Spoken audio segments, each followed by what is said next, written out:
Engineer সাহেবের ছেলে মেয়েরা কি ইঞ্জিনিয়ার সাহেবের প্রতি খুশি না? কেমন খুশি? আমার বাপে নবীনগরের অন্যতম ইঞ্জিনিয়ার। কথা কয় না? আমি প্রথমে চিনি নাই, পরে চিনছি। আমি গজল মনে আমার সাথে কণ্ঠ মিলাই বাড়িতে 2বার না 3বার আমি আসছি।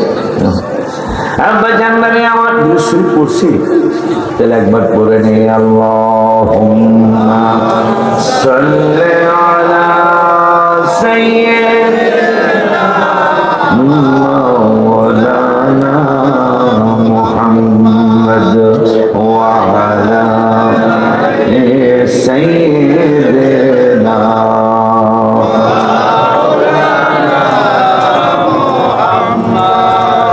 ভেবে দেখো মনে মনে। সংগঠনের নামটা মনে রাখলেই তাহলে আমার ওয়াজের দামটা হবে। সংগঠনের নাম কি? মদিনার প্রেম। একে তো না শুনে ঘুরে আরো বেশি দোলের বাড়ি, এরকম একটা কথা আছে না? সংগঠনের নাম মদিনার প্রেম, আর আমি তো এই প্রেম বলে এই সারা বাংলাদেশে ঘুরি। যে কথা ঠিক কিনা?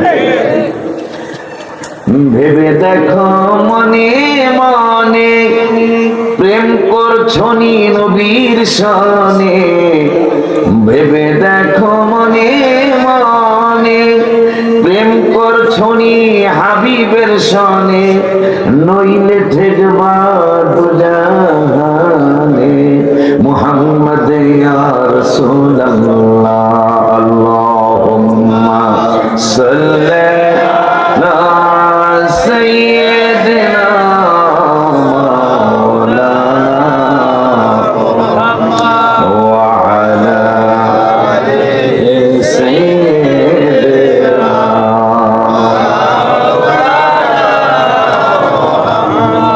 الحمد لله والشكر لله।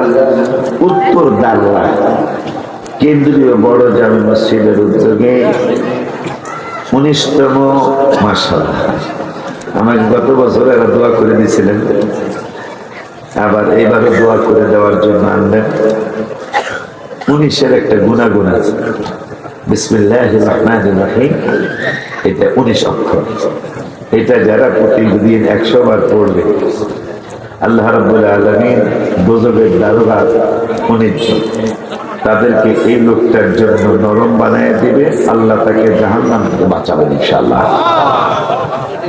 আমি আল্লাহ দিলে 19তম ওয়াজ মাহফিলে আসছি দোয়া নেওয়ার জন্য। সভাপতি আমার অত্যন্ত ভালোবাসার একজন মানুষ, যদিও দেখা সাক্ষাৎ কম হয়, যাতে আমি এদিকে 5 বছর পর দাওয়াত রাখতে রাখি। আমরা এদিকে দাওয়াত রাখি না, আমি আমার জন্য কষ্ট হয়ে যায়। বানসালের মধ্যে আসলেও কষ্ট, এদিক দিয়ে আসলেও কষ্ট। এই জন্য এখন বয়স হইতেছে। এই বছর তো দূরের দাওয়াত সারা বাংলাদেশে 200 বা 250 করা যায় না এক বছরের মাহফিল। 200 বা 205-10টা মাহফিল করা যায়। তার মধ্যে 3টা বা 4টা মাহফিল রাখছে দূরে, আর সব কাছে রাখছে। কেন শরীর আর কোলায় না। এটা আমি ওনারে তো দাড়ি না পাকনা অবস্থা দেখছি, কারণ আজকে দাড়ি পাকনা দেখে চিনি নেই। আমার চিনছেন, প্রথমে তো আমি একটু হকচকিয়ে গেছি যে আসলে কে না। পরে যখন পেয়েছি ইঞ্জিনিয়ার শফিক সাহেব, তখন আমি চিনছি। কারণ বয়সের একটা ব্যাপার আছে, বয়সের একটা ব্যাপার আছে। যে সভাপতি সাহেব হরজানার মোহাম্মদ মনির হোসেন সাহেব, প্রতিষ্ঠাতা চেয়ারম্যান আলী আহমেদ, পঙ্গু অ্যান্ড জেনারেল হাসপাতাল রসুল্লাবাদ, নবীনগর, ব্রাহ্মণবাড়িয়া। আজকের মাহফিলের একটু আগে যিনি আলোচনা করলেন আমার আদরের ভাই, আন্তর্জাতিক খ্যাতি সম্পন্ন মুফাসসির কোরআন আমার ভাইজান গাজী মুফতি মুহাম্মদ মনির ইসলাম চৌধুরী মুরাদ সাহেব, আল্লাহ হায়াতের মধ্যে বরকত দান করুক। আরো অনেক আলেম ওলামার নাম আছেন। বিশেষ করে একটু আগে আপনাদের এলাকার গর্ব, রসুল্লাবাদের গর্ব, আমার অত্যন্ত শ্রদ্ধাভাজন ব্যক্তিত্ব ইঞ্জিনিয়ার শফিক সাহেব সহ অনেক আলেম ওলামা বাজানদের ভাইদের নাম আছে। সকলকে শ্রদ্ধার সাথে স্মরণ করছি। উপস্থিত আছেন অত্র এলাকার ফেরেশতাদের দাওয়াতে যারা প্যান্ডেলে ঢুকে গেছে, এদেরকে আপনারা দাওয়াত পেয়েছেন ফেরেশতাদের দাওয়াত, আর দোকানের ভাইরা দাওয়াত পেয়েছেন শয়তানের দাওয়াত। নাউযুবিল্লাহ। আমি কোরআন হাদিসে প্রমাণ করতে পারবো। কারণ আপনাদের দাওয়াত দিয়েছে রহমতের ফেরেশতারা, যাও কোরআনের মাহফিলে যাও, প্রতিটা দিন একটা করে খতম তো পড়াও, একবারে সহজ আমাদের জন্য। কয়টা খতম? কয়টা খতম দেরি পড়া যায়? কমপক্ষে 100 কথা পায় না। আমার নূরের নবী সাল্লাল্লাহু তাআলা আলাইহি ওয়া আলিহি ওয়াসাল্লামের উম্মতেরা তো নবীজি যখন এক সাহাবীর ব্যাপারে বললেন, এক উম্মতে মুসা কালিমুল্লাহর এক উম্মতের ব্যাপারে বললেন যে 1000 মাস দিনের বেলা রোজা রাখছে, রাতের বেলা দিনের বেলা রোজা রাখছে, রোজা রেখে যুদ্ধ করছে, রাতের বেলা সারা রাত জেগে ইবাদত করছে, 1000 বছর আর ঘুমায় নেই। এই লোকটা কত কত ইজ্জতরা, কত সম্মানিত। নবীজির সাহাবীদের চেহারাটা মলিন হয়ে গেল।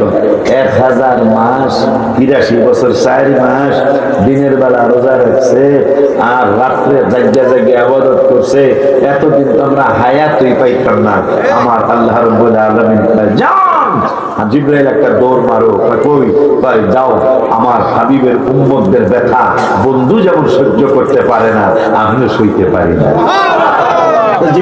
কি করতে চান আপনি? আমি করতে চাই, বন্ধুর উম্মত সাহাবীরা যেহেতু কষ্ট পেয়েছে, যে 83 বছর তো আমরা হায়াত পাবো না অনেকে, তার এই লোক 83 বছর দিনে রোজা, রাত্রে সারা রাত জেগে ইবাদত, এটা কিভাবে সম্ভব? এটা কিভাবে সম্ভব? আমার মায়া লাগছে। কি করতে চান? যাও একটা সূরা নিয়ে যাও। সূরাটা কি? ইন্না আনজালনাহু ফি লাইলাতিল কদর, নিশ্চয় আমি একে নাজিল করেছি লাইলাতুল কদরের রাতে। মারহাবা হয় না? বলল কেনা? এরপরে আল্লাহ ওয়ামা আদরাকা মা লাইলাতুল কদর। লাইলাতুল কদর কি বন্ধু আপনি জানেননি? আমার নবীকে প্রশ্ন করে আবার উত্তর দিতে না দিয়ে আল্লাহ নিজেই কয়, তানা এই রাত্রটা হলো কেমন রাত্র?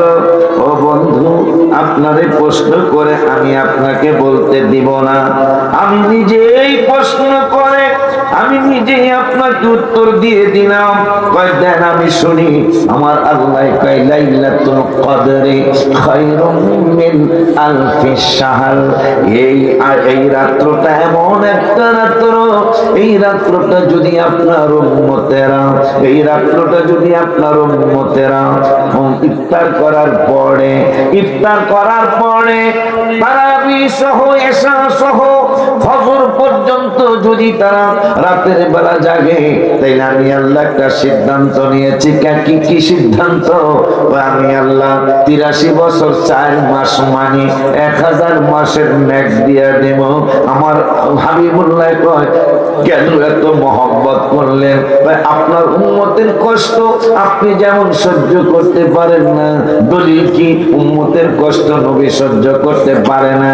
দলিল 11 পারার 6 পৃষ্ঠায় লাস্টের আয়াতে রব্বুল আলামিন ওয়াজ করলেন, লাকাদ জাআকুম রাসূলুম মিন আনফুসিকুম আজিজুন আলাইহি মা আনিতুম হারিসুন আলাইকুম বিল মুমিনিনা রাউফুর রহিম। একটু মারহাবা কি জোরে বলা যায় না? আমার আল্লাহ বলতেছেন আমার হাবিবে তোমাদের জন্য মঙ্গলকামী। কি কামী? আমার বন্ধু তোমাদের ভালো চায়, কোনদিন আমার বন্ধু তোমাদের খারাপ চায় না। আমার রব্বুল আলামিন বললেন, এরপরে আমার রব্বুল আলামিন বললেন আমার নূরের নবী হায়াত হায়াতুন নবী, জিন্দা নবী, রাহমাতুল লিল আলামিন, তোমাদের মঙ্গলকামী। এরপরে বললেন তোমাদের যদি কোনো কষ্ট লাগে, তাইলে পৃথিবীর কেউ তোমাদের কষ্টে খুশি হয়ে যায়, আরো যদি হইতো, এরকম আছে না?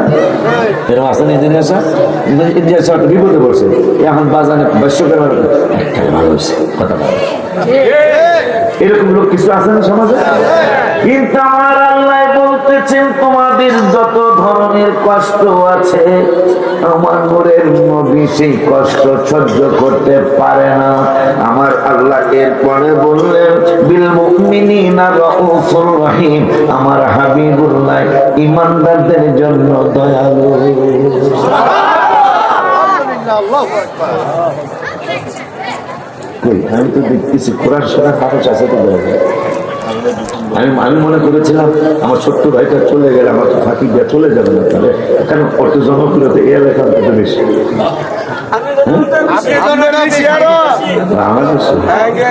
তোরা যা বইয়া বুঝে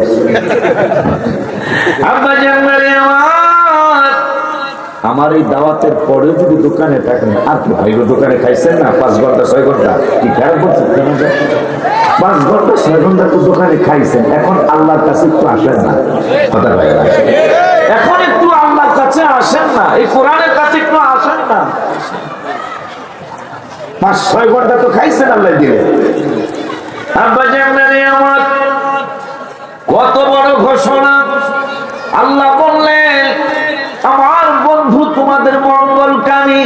11 পারা 6 পৃষ্ঠার লাস্টের আয়াত, সূরা তাওবার লাস্টের আয়াতের আগের আয়াত। রব্বুল আলামিন বললেন বন্ধু তোমাদের ভালো চায়, ভালো কামনা করে। ওই বন্ধুর ব্যাপারে আরো বললেন তোমাদের যদি কোনো কষ্ট হয়, এই জন্য 27 বছর আগে চেয়ারম্যান সাহেব 27 সালে আমার কাছে একটা দাওয়াত চাইছে কানে কানে।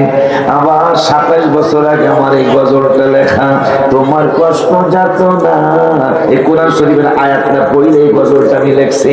তোমার কষ্ট যাত না যিনি সইতে পারেন না, তোমার কষ্ট যাত না যিনি সইতে পারেন না।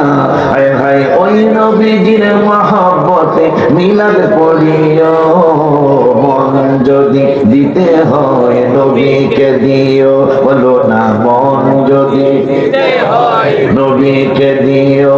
আর জাহান্নামের গেইটে যিনি দাঁড়িয়ে থাকবে, হায় হায় জাহান্নামের গেইটে যাকে পাওয়া যাইবে, চক্ষু মুবারকের পানি ঝরতে থাকিবে।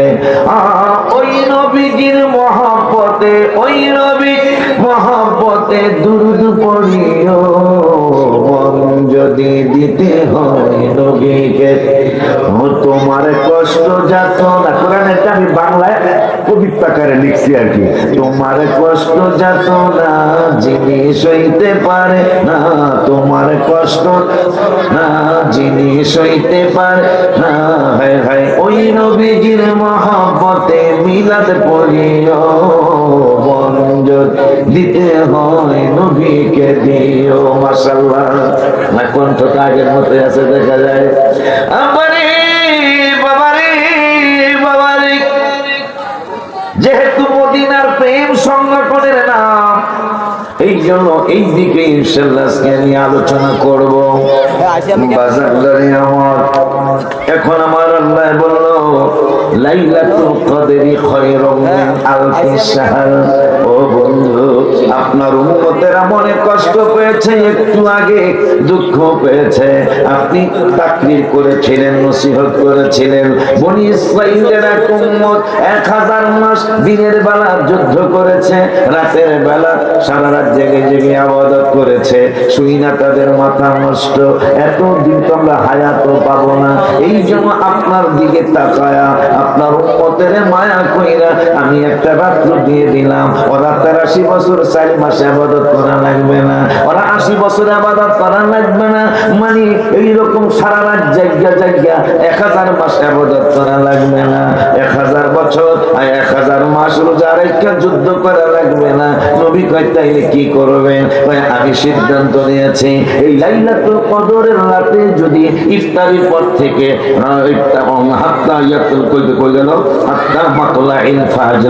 ফজর পর্যন্ত যদি তারা রাত্রটা জেগে ইবাদত করে, আমি আল্লাহ 83 বছর 4 মাসের ন্যাক দিয়া দেব। আব্বা জানলারি আমার ওই মায়ার নবী, নূরের নবী, হায়াতুন নবী, জিন্না নবীর উম্মতের ব্যাপারে আরো অনেক কিছুই আমার মনে হয়ে গেল। যদি আপনাদের ধৈর্য হয় ইনশাআল্লাহ আমি আস্তে আস্তে আপনাদের সেখানে নিয়ে যাব ইনশাআল্লাহ। আব্বা জানলারে আবু বকর ওমরকে নূরের নবী সাল্লাল্লাহু আলাইহি ওয়াসাল্লাম প্রশ্ন, শিক্ষিত অনেকগুলি মানুষ আছে যে কথাগুলি বলে যায়। আবু বকর ওমরকে কাছে পেয়ে নূরের নবী সাল্লাল্লাহু আলাইহি ওয়াসাল্লাম বলেন, আবু বকর ওমর, আমার উম্মতের মধ্যে যারা মুরব্বিরা জান্নাতি হবে, ওই মুরব্বিদের লিডার হবে তুমি আর আমার ওমর। হঠাৎ করে আম্মা জান আয়েশা বললেন, নবী গো, ওগো নবী, আকাশের তারার মতো কারণ এক আছে নি, পুরানো আজ আবার নতুন করে একটু মনে করিয়ে দেই। আমার নূরে নবী সাল্লাল্লাহু আলাইহি ওয়াসাল্লামকে আছে তো কার নেক? আম্মা মনে করেছে আবু বকর সিদ্দিকের নেক হবে। আমার নূরে নবী সাল্লাল্লাহু আলাইহি ওয়াসাল্লাম কয় আমার ওমরের নেক হলো আকাশের তারার মতো। আম্মা জান বেজার হয়ে গেলেন। আম্মা জান মনে করেছিলেন আমার আব্বার কথাই মনে হয় বলবে। হায় হায় হায় হায় হায় হায়, আমার নূরের নবী সাল্লাল্লাহু আলাইহি ওয়াসাল্লাম আরেকটা মজার কথা আমার মনে হলো। একদিন আমার নূরের নবী সাল্লাল্লাহু আলাইহি ওয়াসাল্লামের সাহাবী আবু বকর সিদ্দিক ওমরকে বললেন, ওমর, তোমার লগে নেকের দিক দিয়ে আমি পারতাছি না, তোমার সাথে নেকের দিক দিয়ে আমি পারতাছি না। ওমর কইলে আপনি কোন কি? যা কইছি ওই কেমনে আপনার সে আমার নেক বেশি? মুসলমান হওয়ার আগে তুমি সব অনেক বেশি অন্যায় অপরাধ করছো, আমিও মুসলমান হওয়ার আগে অন্যায় করছি, কিন্তু আমার অন্যায়টা অনেক কম ছিল, তোমার অন্যায় অনেক বেশি ছিল। ওই তাইলে আমার নেক কেমনে বেশি হইল? ওই তুমি কি ভুলে গেছো তোমার আমার ব্যাপারে আল্লাহ রাব্বুল আলামিন নূরের নবী সাল্লাল্লাহু আলাইহি ওয়াসাল্লামকে মেসেজ দিয়েছে? বা কি মেসেজ দিয়েছে? যে আমাদের দুইজনের পিছনের যত গুনাহ, সমস্ত গুনাহগুলি আল্লাহ নেকে পরিণত কইরা দিছে। সুবহানাল্লাহ বলে কয় না? এই জন্য আমার অন্যায় অনেক কম ছিল। কইছেন না? যাক মাশাআল্লাহ, এই পাগল আমার অনেক আগের ভক্ত। হুজুর ফজল কইরা না আমার বাদ আমি আযান দিতে পারি না। আচ্ছা থাকতে পারে, সব জায়গায় সবকিছু বলবো না তো। আল্লাহ আল্লাহ কবুল করলেই হবে। আলহামদুলিল্লাহ। আমার আস্তে আস্তে সামনে যাই, বাগান যাই ইনশাআল্লাহ। কথা কোরআন হাদিস থেকে হবে ইনশাআল্লাহ। আমিন কম না তার কারো বেলা থাকবো না, ঠিক দিবে। আব্বারে আব্বারে আব্বারে, কত মজার কথা কয় আমার। তোমার নেক আমি আবু বকরের চেয়ে অনেক বেশি। ওমর আপনি বলেন কি? কথা যা বলেছি বলছি, তোমার নেক আমার চেয়ে অনেক বেশি। এখন ওমর এটা কেমন কথা? এটা আমি মানি না, মানতেই হবে। তুমিও মুসলমান হয়েছ, আমিও মুসলমান হয়েছি। তুমিও ঈমান এনেছ, আমিও আল্লাহর রাসূলের উপর ঈমান এনেছিলাম। ওমর, আমি মুসলমান হওয়ার আগে আমারও অন্যায় অপরাধ অনেক কিছুই ছিল আবু বকর ওমর, কিন্তু আমার অন্যায় ছিল একবারে মিনিমাম, ম্যাক্সিমাম না। কিন্তু তোমার অন্যায় অপরাধ ছিল ম্যাক্সিমাম। তোমার ভালো কাজ খুব কম ছিল, কিন্তু তুমি যখন ঈমান এনেছো, তোমার নেক বলি আল্লাহ, তোমার পাপ বলি আল্লাহ নেকে পরিণত করেছেন, আর আমার পাপ বলি আল্লাহ নেকে পরিণত করেছেন। এই জন্য তোমার যেহেতু পাপ ছিল বেশি, তোমারটা যখন পাল্টাইছে তুমি নেকের দিক দিয়ে বেশি হয়ে গেছো। তাই ওমর কয় তাইলে আমার একটা প্রস্তাব, আবু বকর কয় তাইলে তোমার কি প্রস্তাব? আমার নেক যখন বেশি, তাইলে আপনার 3টা রাত্রের ব্যাপারে আমি জানি, আমার সারা জীবনের সমস্ত নেক, আমার গুনাহগার, আমার গুনাহের পাল্টানো নেক, আমার সারা জীবনের নেক, সব নেক আপনারে দিয়া দেব, আপনি আপনার এক রাত্রের নেক আমারে দিবেন, পাল্টাইবেন নি? পাল্টাইবেন, পাল্টাইবেন, আপনার এক রাত্রের নেক আমারে দিবেন, আর আমার সারা জীবনের সব নেক আমি দিয়া দিব, পাল্টাইবেন? আবু বকর বুঝালি কি মজার কথা। আবু বকর সিদ্দিক বুঝালো, তুমি কোন রাত্রের কথা কইতাছ? তুমি কোন রাত্রের কথা কইতাছ?